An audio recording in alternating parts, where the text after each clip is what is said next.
Russia এবং চীনের ওপর পরমাণু হামলার সম্ভাবনা যাচাই করে দেখছে মার্কিন গোয়েন্দা সংস্থাগুলো।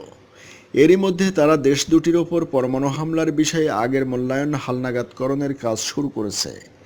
মার্কিন সেনা সদর দপ্তর, পেন্টাগনের স্ট্র্যাটেজিক কমান্ড এবং জাতীয় গোয়েন্দা সংস্থার পরিচালকের কার্যালয় থেকে গবেষণা করে দেখা হচ্ছে যে আমেরিকা যদি রাশিয়া ও চীনের উপর পরমাণু হামলা চালায়, তাহলে দেশ দুটির নেতারা বেঁচে থাকবেন কিনা এবং তারা আবার সরকার ও যুদ্ধ পরিচালনা করতে পারবেন কিনা।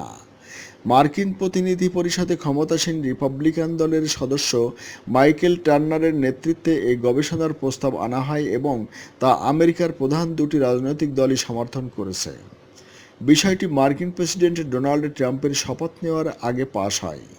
এই গবেষণার অন্যতম প্রধান লক্ষ্য হল সংকটের সময় ও যুদ্ধকালে চীন এবং রাশিয়ার গুরুত্বপূর্ণ রাজনৈতিক ও সামরিক নেতাদের সম্ভাব্য গোপন অবস্থান শনাক্ত করা, যেখান থেকে তারা তৎপরতা চালাবেন। মার্কিন স্ট্র্যাটেজিক কমান্ডের মুখপাত্র নৌবাহিনীর ক্যাপ্টেন ব্রুক ডেওয়াল্ট গবেষণার বিষয়টি নিশ্চিত করেছেন, তবে তিনি জানান এটা এখনও প্রাথমিক পর্যায়ে রয়েছে। এ নিয়ে বিস্তারিত কিছু বলার মতো তথ্য নেই।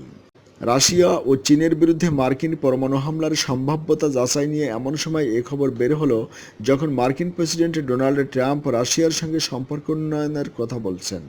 অবশ্য তিনি মার্কিন পরমাণু অস্ত্র ভাণ্ডারকে পুনর্গঠন ও আধুনিকায়নের বিষয়েও বিশেষ আগ্রহ দেখিয়েছেন।